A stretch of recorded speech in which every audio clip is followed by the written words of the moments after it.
भूरा बाल साफ करो, बटेंगे तो कटेंगे।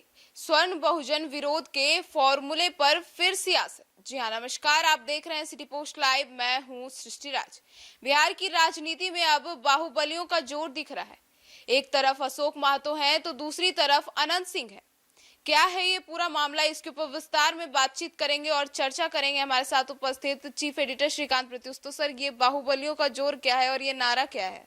देखिए, बाहुबलियों का जोर वाकई 1990 के दशक में बहुत ज़्यादा था और मुझे लगता है कि 20 साल बाद फिर से उनका रुतबा दिखाई दे रहा है। और मैं आपको बता दूं कि 90 के दशक के चर्चित नारे एक बार फिर गूंज रहे हैं। जातीय गोलबंदी और स्वर्ण बहुजन विरोध के पुराने फार्मूले पर फिर से सियासत शुरू हो गई है। बिहार विधानसभा चुनाव एक बार फिर जाति और धर्म की रेखाओं पर खिंचता नजर आ रहा है। सत्ता तक पहुंचने के लिए नेता जातीय ध्रुवीकरणों को हथियार बनाए हुए हैं, उसको आजमा रहे हैं और माहौल ऐसा है कि भूरा बाल साफ करो, बटोगे तो कटोगे जैसे नारे फिर से सुर्खियों में हैं। बाहुबलियों को तो विशेष तरजीह दी जा रही है और लग रहा है कि बाहुबली इस चुनाव में अहम भूमिका निभाने वाले हैं। सर, तो ये जो नारा है, भूरा बाल साफ करो और बटोगे तो कटोगे जैसे नारे फिर से सुर्खियों में क्यों हैं और इसका मतलब क्या है? देखिए, भूरा बाल साफ करो ये तो 1990 के दशक का नारा था। 90 के दशक में मंडल आयोग की सिफारिशें लागू होने के दौरान ये नारा गूंजा था। और भूरा बाल साफ करो मतलब भूमिहार, राजपूत, ब्राह्मण, कायस्थ जैसी स्वर्ण जातियों को निशाना बनाने के लिए भूरा बाल साफ करो का नारा दिया गया था और आरोप लगा था कि लालू जी ने ऐसा दिया है। हालांकि उन्होंने इसे खारिज कर दिया था लालू जी ने। उन्होंने कहा कि ऐसा उन्होंने कुछ भी नहीं कहा था। अब यह नारा फिर से राजनीतिक बहस का हिस्सा बन गया है। 2 दिन पहले एनडीए खेमे के बाहुबली नेता आनंद मोहन, तो आप जिनको जानती हैं, उन्होंने कहा कि भूरा बाल तय करेगा कि सिंहासन पर कौन बैठेगा। इसके 24 घंटे के भीतर ही आरजेडी नेता, बाहुबली नेता अशोक महतो ने पलटवार किया। अब की बार चुनाव में तमाम बहुजन एकजुट होकर भूरा बाल को साफ करेंगे।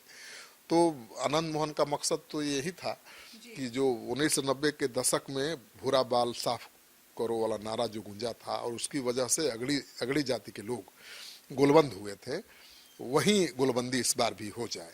तो आनंद मोहन ने हवा दे दी है और अशोक महतो ने उसमें घी डाल दिया है, ठीक ना, आग में घी डाल दिया है। तो ये बड़ा मुद्दा बन गया है, एक नया नैरेटिव सेट कर सकता है। सर, मतलब इसको ये कह सकते हैं कि वीडियो वार और धमकियों के दौर से विवाद बढ़ गया है। बिल्कुल, अशोक महतो के बयान का एक वीडियो वायरल हुआ जिसके बाद विवाद और बढ़ गया है। एक नेता ने सोशल मीडिया पर वीडियो वायरल कर खुलेआम कहा, जो अशोक महतो की गर्दन लाएगा उसे 5 लाख रुपए दूंगा।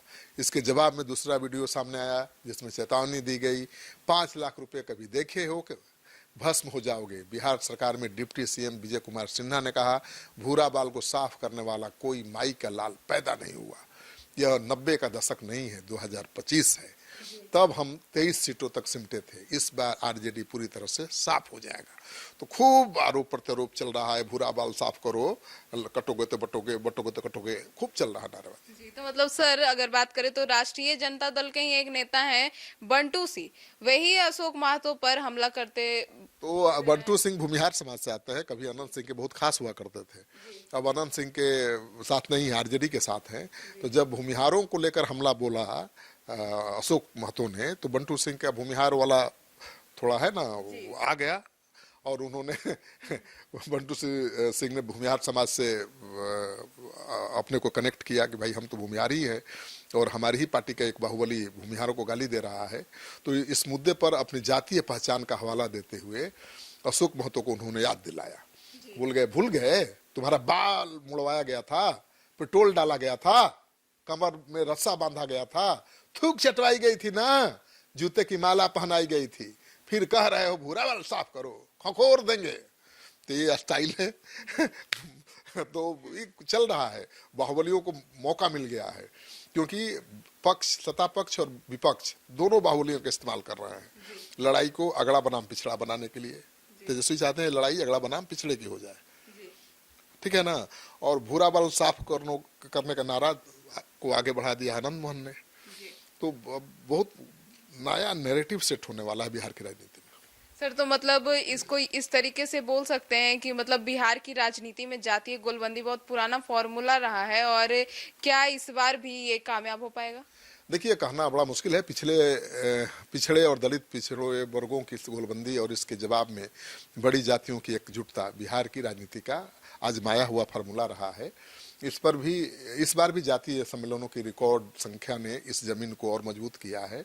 इस बार रिकॉर्ड जातीय सम्मेलन हुए हैं। हाल ही में हुए बिहार जातीय सर्वे और देश भर में संभावित जातीय जनगणना ने भी इस सोच को हवा दे दी है। केंद्रीय मंत्री गिरिराज सिंह का प्रसिद्ध नारा बटोगे तो कटोगे लगातार सुर्खियों में है। बीजेपी नेताओं ने एसआईआर को लेकर मचे घमासान को धर्म से जोड़ने में कोई कोर कसर नहीं छोड़ी।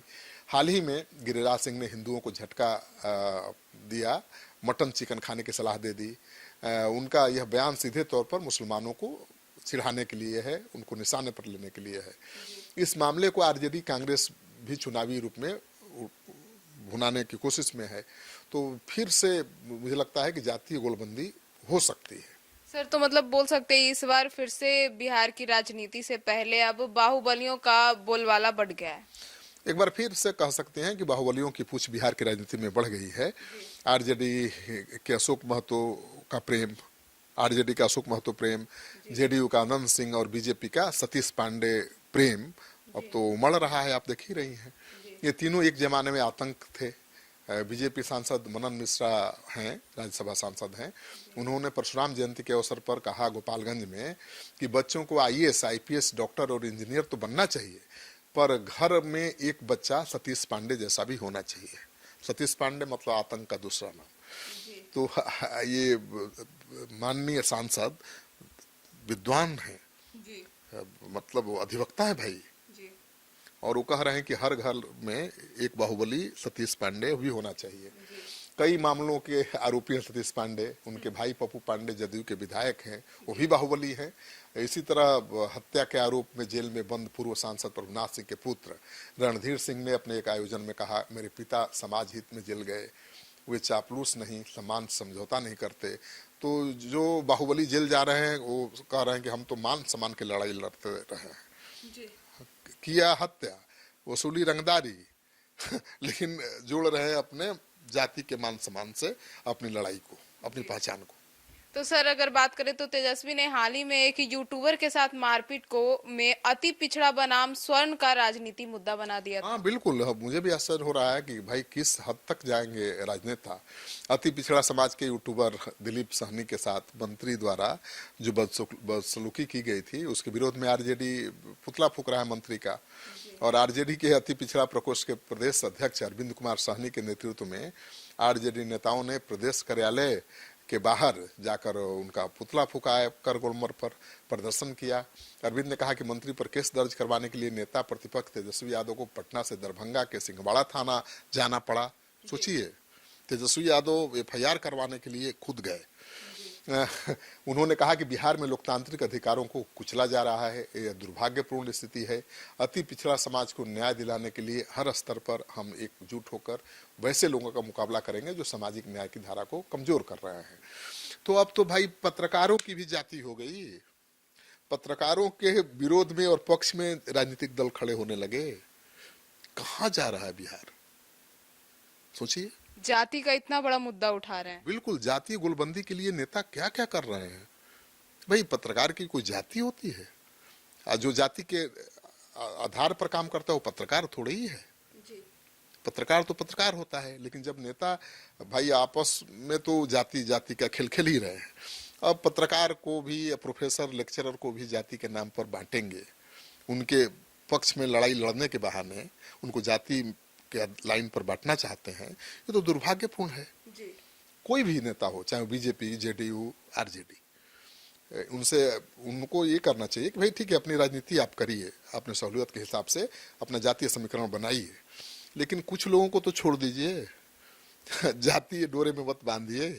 नहीं तो जो कुछ लोग अच्छे पत्रकार हैं जो केवल पत्रकारिता ही करना जानते हैं या चाहते हैं, उनको तो मत बांधिए जाति के डोरे से। कुछ लोगों को तो निष्पक्ष रहने दीजिए। तो सुना आपने हमारे इस डिबेट को, तो आपकी क्या राय है इसको लेकर? क्या जाति समीकरण बिहार में होना चाहिए या नहीं होना चाहिए, और इस बार बिहार चुनाव में जाति का मुद्दा उठना चाहिए या नहीं उठना चाहिए? अपनी राय कमेंट सेक्शन में जरूर बताइएगा। तो फिलहाल इस खबर में इतना ही। आगे की खबरों के लिए जुड़े रहिए हमारे साथ और देखते रहिए सिटी पोस्ट लाइव। अब तक के लिए धन्यवाद।